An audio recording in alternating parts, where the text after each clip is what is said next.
Dans son discours tristement célèbre le matin de l'invasion, Poutine a clairement affirmé que priver l'Ukraine de ses capacités militaires était l'un de ses deux principaux objectifs de guerre. La logique était simple. Pour soumettre l'Ukraine, il fallait d'abord la rendre sans défense. 3 ans et 9 mois plus tard, ce plan s'est tellement retourné contre lui que le secrétaire général de l'OTAN, Mark Rutte, a affirmé que la Russie manque d'argent, de troupes et d'idées. La campagne de Poutine pour démilitariser l'Ukraine a au contraire créé la force militaire la plus redoutable d'Europe, tout en anéantissant simultanément les capacités militaires de la Russie. Il faudra des décennies, voire plus, pour s'en remettre. Alors, voyons en détail comment Poutine a réussi à obtenir exactement le contraire de tout ce qu'il voulait accomplir. Maintenant, pour comprendre l'ampleur de l'échec de Poutine, il faut commencer par voir à quoi ressemblait l'Ukraine sur le plan militaire, lorsque la Russie a envahi en 2014 et annexé la Crimée. Kiev ne disposait que de quelques milliers de soldats prêts au combat. L'armée ukrainienne était sous-financée, mal équipée et largement non préparée à la guerre moderne. Ses stocks d'armes comprenaient surtout des munitions, véhicules blindés et avions de l'Union soviétique. Et l'Ukraine n'a pu établir des chaînes d'approvisionnement que pour en maintenir une part.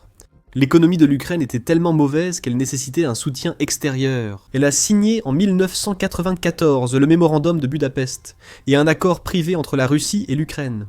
Elle a détruit ou transféré une grande partie de sa flotte aérienne à la Russie, contre garantie de sécurité et allègement de la dette. En réponse, la Russie a attendu son heure et a saisi la Crimée avec une résistance minimale, tandis que l'Ukraine était encore sous le choc de la corruption et des changements rapides entre des gouvernements pro et anti-russes. Cela a amené Poutine à croire que l'armée ukrainienne n'était absolument pas en mesure d'organiser une défense en cas d'invasion à grande échelle 8 ans plus tard. Cependant, ce succès initial en Crimée poussa l'Ukraine à réagir et amorça sa reconstruction. Constatant que la Russie poursuivrait son avancée, l'Ukraine changea de stratégie et s'allia à l'OTAN pour entraîner ses forces. Depuis 2014, elle a acquis des années d'expérience dans des opérations adaptatives à petite échelle, fondement de la doctrine militaire de l'OTAN. Aujourd'hui, l'Ukraine a la deuxième plus grande armée d'Europe, la Russie restant la première, avec environ 880 000 militaires, début 2025, et une grande réserve de vétérans aguerris au combat. L'armée ukrainienne surpasse désormais tout ce qui existe sur le continent, même avant de prendre en compte l'expérience inégalée de l'Ukraine en matière de guerre moderne. En comparaison, cette estimation indique seulement 60 000 soldats russes en Ukraine à ce moment-là.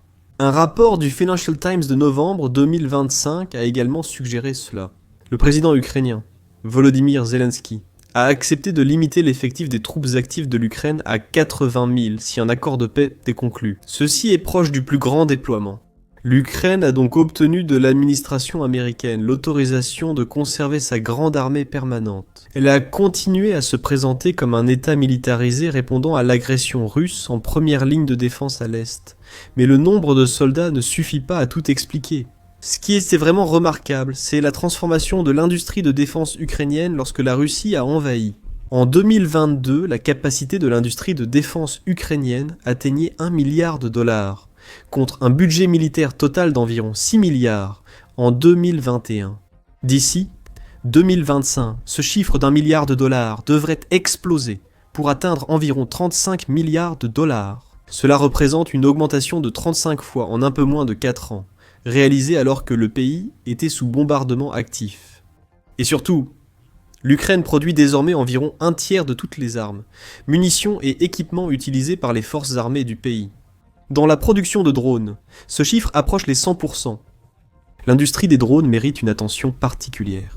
Elle incarne sans doute le retournement le plus spectaculaire des objectifs de démilitarisation de Vladimir Poutine du 24 février 2022, l'ensemble de l'arsenal de drones militaires de l'Ukraine.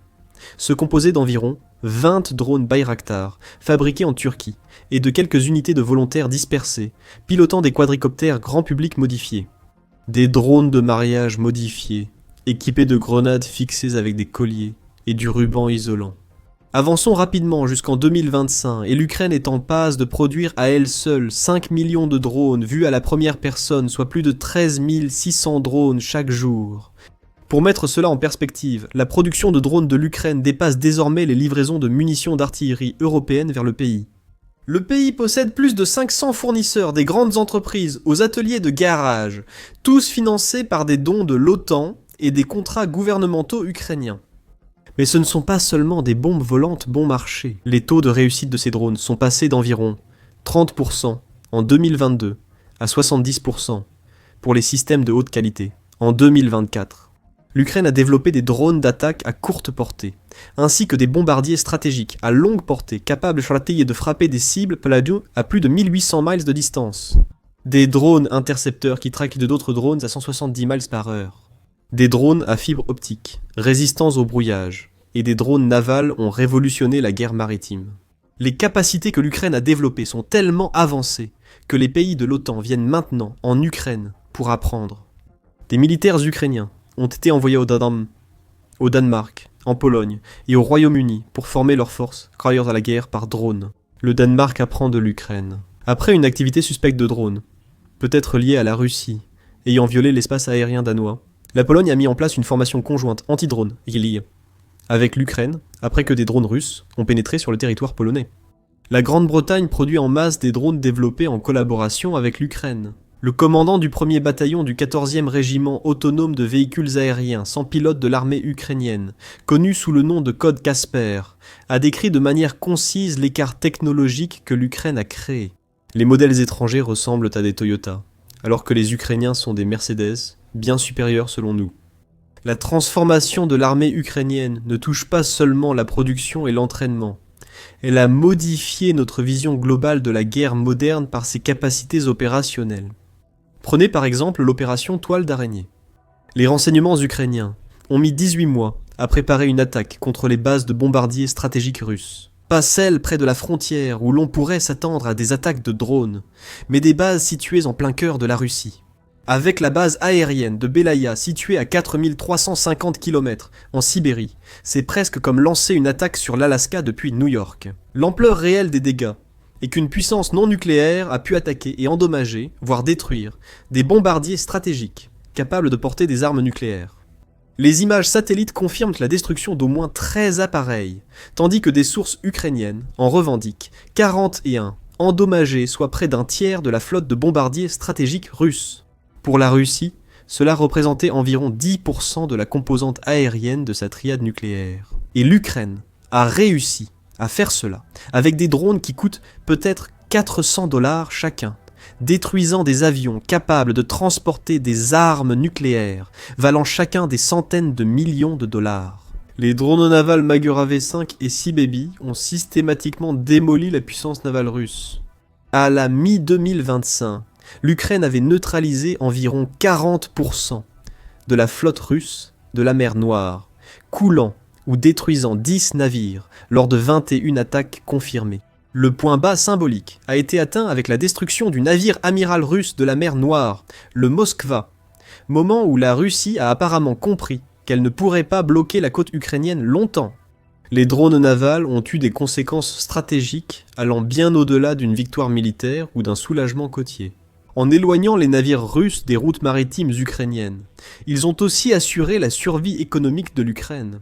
Les exportations de céréales ukrainiennes génèrent près de 11 milliards de dollars par an et constituent 60% du commerce agricole national. Ce sont des fonds qui ont contribué à soutenir l'effort de guerre. Alors que la productivité de l'Ukraine augmentait fortement, les capacités militaires de la Russie évoluaient en sens inverse. Selon Oryx, une base de données en ligne qui suit et enregistre méticuleusement les équipements détruits et endommagés avec une confirmation visuelle. La Russie a perdu plus de 23 300 unités d'équipements militaires en octobre 2025. Parmi celles-ci, environ 14 000 pertes concernent uniquement des véhicules blindés, dont plus de 4 200 chars endommagés ou détruits en seulement 45 mois de combat. Et rappelez-vous, ce ne sont que les pertes qui ont pu être confirmées visuellement grâce aux satellites, aux drones ukrainiens de surveillance et à des sources indépendantes. Des analystes estiment que les enregistrements visuels comptent pour 80 à 90% des pertes de matériel, laissant penser que le chiffre réel pourrait être supérieur. Maintenant, remettons cela en contexte. La Russie a lancé la guerre avec environ 3300 chars T-72, T-80 et T-90 modernisés en service actif. L'Institut international d'études stratégiques a suggéré que la Russie pourrait avoir jusqu'à 17 500 chars supplémentaires en réserve, principalement des vestiges de l'époque soviétique qui ont été rapatriés de l'ensemble de l'ancienne Union vers la Fédération de Russie en 2023. L'Institut international d'études stratégiques a suggéré que la Russie disposait d'environ 5000 modèles de T-62 et de chars plus récents en réserve, ce qui était alors considéré comme la limite théorique de la génération de chars utiles dans les guerres modernes. En mai 2022, 3 mois après le début de la guerre, la Russie avait déjà commencé à sortir les T-62 de ses réserves. Cela a été suivi par la remise en service des T-54 et T-55 en novembre 2024. 2 ans et demi après le début de la guerre, la Russie déployait des T-34, des chars qui ont été utilisés pendant la Seconde Guerre mondiale. La situation s'aggrave lorsque l'on examine les capacités de production et de restauration. Les images satellites des installations de stockage et de réparation montrent que la Russie a réduit sa capacité à remettre en état des chars, passant de plus de 120 par mois au début de 2022 à seulement 35 d'ici, la mi-2025. La Russie peut également produire environ 400 chars contemporains par an, grâce à la nouvelle fabrication, à savoir le T-90M et le T-80B VEM. Cela ne compense pas du tout les pertes sur le champ de bataille. L'Institut international d'études stratégiques a également suggéré que la Russie pourrait manquer de chars à utiliser en 2026, même si la formulation précise n'implique pas que tous les chars auront simplement disparu. La Russie pourrait ne plus pouvoir lancer d'attaques d'infanterie mécanisée comme entre 2023 et 2025. Et la situation de l'artillerie russe est tout aussi critique, voire plus humiliante, selon l'analyse de Reuters. La Corée du Nord livre à la Russie des obus d'artillerie employés en Ukraine. Certains bataillons utilisant entre 50 et 100% d'obus nord-coréens. Il a été suggéré que la Corée du Nord aurait envoyé entre 4 et 6 millions de munitions au cours de la guerre. À titre de comparaison, la production nationale de la Russie est estimée à près de 3 millions de munitions d'artillerie par an, ce qui est plus que l'ensemble de l'OTAN réuni. Mais cela reste insuffisant par rapport aux besoins. Les forces russes utilisent environ 10 000 obus par jour, soit environ 3,65 millions par an, ce qui dépasse la production nationale de munitions. Et un rapport ultérieur a suggéré que les objectifs de production n'ont pas été atteints pour 2024, la Russie n'ayant produit que 23 millions d'obus d'artillerie, ainsi que la moitié des obus nord-coréens ne fonctionnent même pas. Les services de renseignement ukrainiens rapportent que ces munitions ont été fabriquées dans les années 1970 et 1980, et qu'elles n'ont probablement été que partiellement inspectées avant d'être expédiées des vieux stocks vers la Russie. Bien que cela puisse sembler un simple rouage, la Russie comptait en réalité beaucoup sur son artillerie au début de la guerre. La Russie a pu progresser grâce à ses vastes stocks d'artillerie, associés à une capacité de production écrasante, ce qui lui permettait littéralement de couvrir le sol de tirs d'artillerie et d'empêcher l'Ukraine d'organiser une défense. Même lorsque les drones devenaient plus efficaces et répandus, des systèmes d'artillerie modernes comme le 2S-19 et ses successeurs, le 2S-35 et le 2S-45 pouvaient tirer 8 à 10 obus par minute pour tenir les opérateurs de drones en respect. Et loin du front, l'industrie aéronautique russe fait également face à ce qu'on ne peut qualifier que d'effondrement total. L'organisation de recherche en politique publique RAND a rapporté en 2024 que la force aérienne russe volait probablement à moins de 75% de sa capacité d'avant-guerre. RAND a estimé que la Russie perdait activement un total de 60 avions, simplement à cause de la surutilisation et du manque d'entretien approprié. En revanche, le complexe militaro-industriel russe ne peut acquérir que 26 nouveaux avions par an, dont seulement 14 chasseurs. Ces chasseurs sont désormais surtout utilisés pour larguer des bombes planantes, au lieu d'assurer la supériorité aérienne et le soutien au sol prévu. La crise de l'aviation civile aggrave le problème militaire. La Russie prévoyait de construire plus de 1000 avions entre 2023 et 2030, alors que la production actuelle indique que 5 avions ont été construits en 3 ans. Bien que les deux industries soient techniquement séparées, les pièces de rechange, l'expertise en maintenance et les technologies ne le sont pas. Sous sanctions occidentales depuis plus de 3 ans, La Russie a vu son accès aux pièces pour ses 2 avions limité. La capacité d'ingénierie a fortement diminué, car ceux qui pourraient travailler dans l'industrie meurent à la guerre ou fuient le pays. Le pays, c'est-à-dire la Russie, travaille d'arrache-pied pour remplacer les avions occidentaux par des appareils produits localement. Il y a aussi les fameux systèmes de défense aérienne de la Russie, bien qu'ils soient considérés comme vitaux pour la défense russe. Depuis le début de la guerre, plusieurs lanceurs et radars S-300 et S-400 ont été détruits par l'Ukraine. Oryx recense plus de 30 pièces confirmées visuellement, et un total de 330 systèmes de missiles solaires détruits ou endommagés. Dans le même temps, les S-300 exportés se sont révélés totalement incapables de se défendre contre des menaces occidentales plus avancées. Israël aurait réussi à neutraliser les 4 systèmes que la Russie a vendus à l'Iran, apparemment sans aucune difficulté. La Russie a dû retirer des systèmes de Kaliningrad pour les déplacer près de l'Ukraine, rendant d'autres sites stratégiques vulnérables. Au-delà des pertes matérielles, la Russie fait face à une crise catastrophique de ressources humaines, qui rend les pénuries de matériel presque gérables en comparaison. Mediazona dispose d'une estimation actualisée pour 2025, qui suggère que jusqu'à 219 000 soldats russes ont été tués jusqu'en août. 2025, cela correspond aux estimations occidentales de plus de 11 millions de pertes totales, à la mi-2025. Mais une autre estimation suggère jusqu'à 144 millions de pertes d'ici la fin de 2025. Avec près de 480 000 morts, la Russie fait également face à une grave pénurie de personnel formé pour soutenir ses opérations militaires. Les responsables russes ont signalé une pénurie, allant de 160 000 à 40 000 ouvriers et ingénieurs dans l'industrie de la défense. Les estimations les plus prudentes, suggérant que 80 000 ingénieurs était nécessaire, rien que pour maintenir les niveaux de production actuels. Cette main-d'œuvre vieillissante et insuffisante, combinée aux pertes massives, crée un cercle vicieux. La Russie manque d'ouvriers qualifiés pour remplacer les pertes sur le champ de bataille et augmenter la production d'équipements, tout en perdant le personnel capable de former ou devenir de nouveaux travailleurs. Maintenant, toutes ces pénuries militaires proviennent de l'économie, car la Russie ne peut tout simplement pas se permettre de soutenir cette guerre beaucoup plus longtemps. En 2025, les dépenses de défense russes ont dépassé 8% du produit intérieur brut et 40% des dépenses fédérales. La Russie a maintenu cela grâce à des réformes et des hausses d'impôts. Mais ces mesures à court terme montrent déjà leurs limites. Le budget 2026 a montré que l'investissement dans la défense nationale avait diminué de 8%, ce qui serait contre-intuitif pour un pays en conflit militaire actif. Les principales industries d'exportation du pays, le pétrole, le gaz et la fabrication d'armes, ont été durement touchées par la guerre. L'Ukraine endommage des infrastructures pétrolières vitales, et la Russie doit réorienter ses exportations d'armes vers un usage interne, avec des résultats limités en chiffres.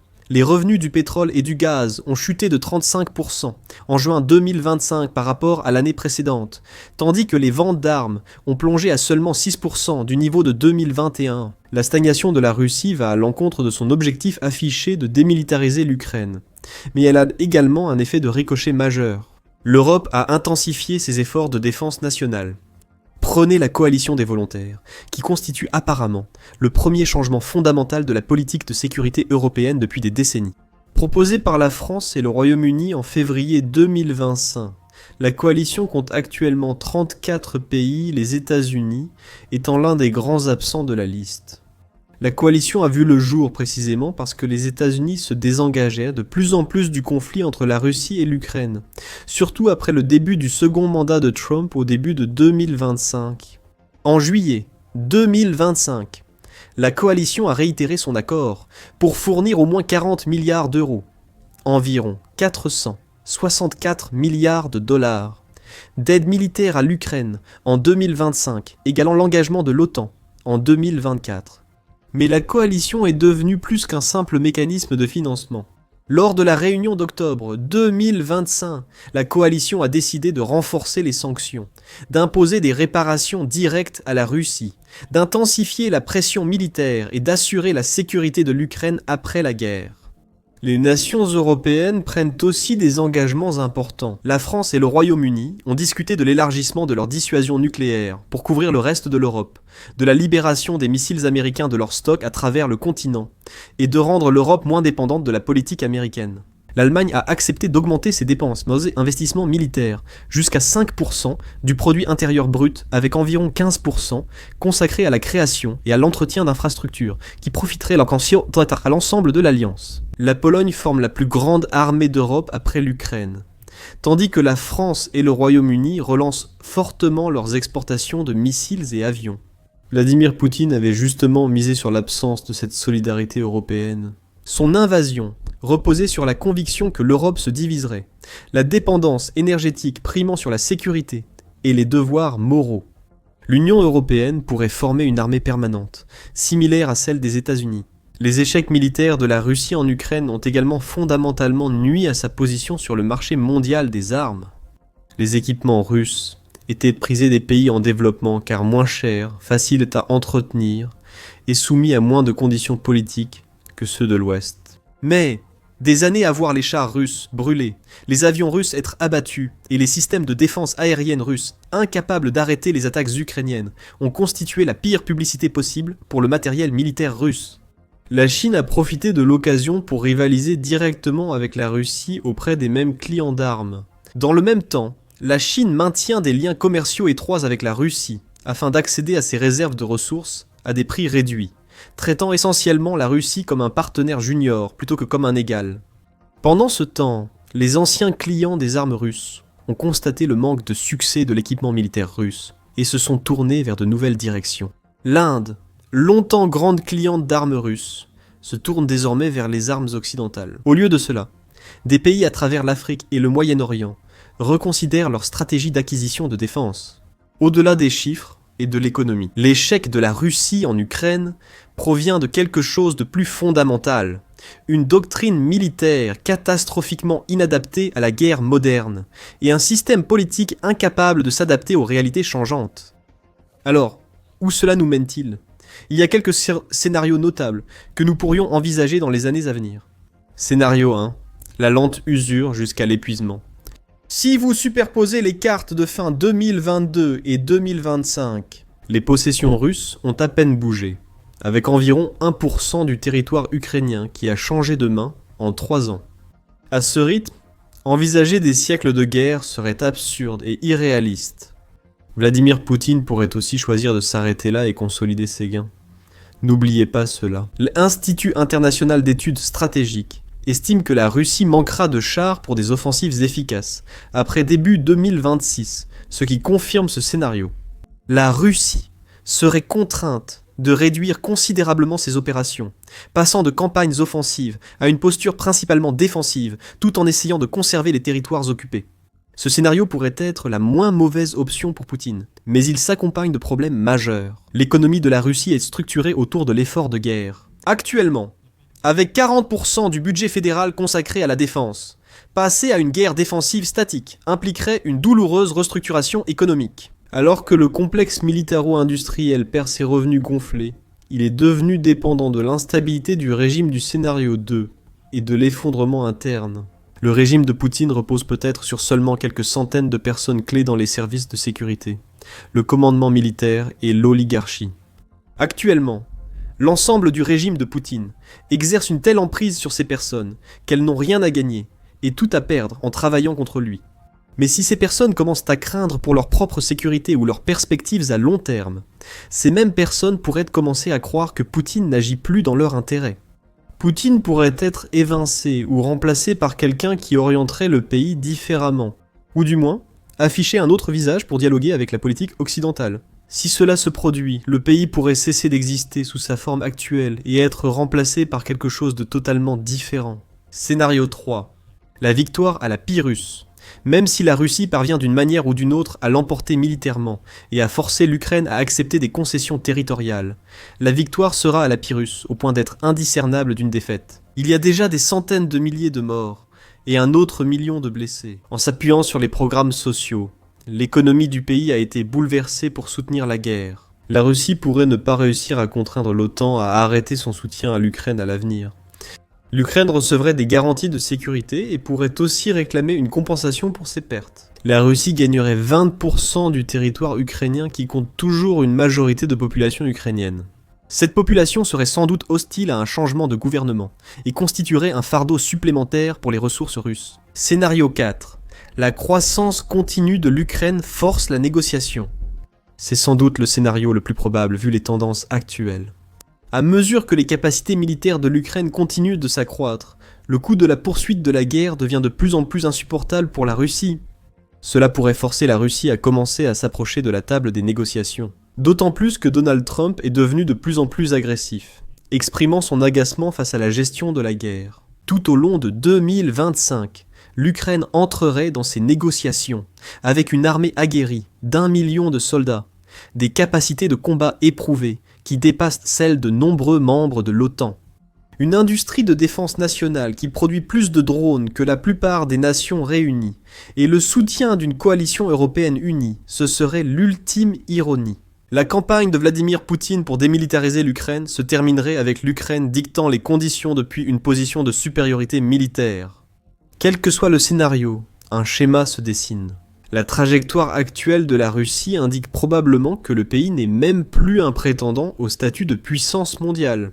Vladimir Poutine pourrait avoir détruit les ambitions de la Russie et l'avoir relégué au rang de puissance régionale soumise aux exigences en ressources et en géopolitique de la Chine. Merci de regarder maintenant. Pour comprendre comment l'Ukraine veut utiliser sa transformation militaire lors de potentielles négociations de paix, consultez son plan gagnant. Et pour rester informé des développements les plus importants de la guerre et de leurs implications mondiales, abonnez-vous à The Military Show pour des vidéos quotidiennes.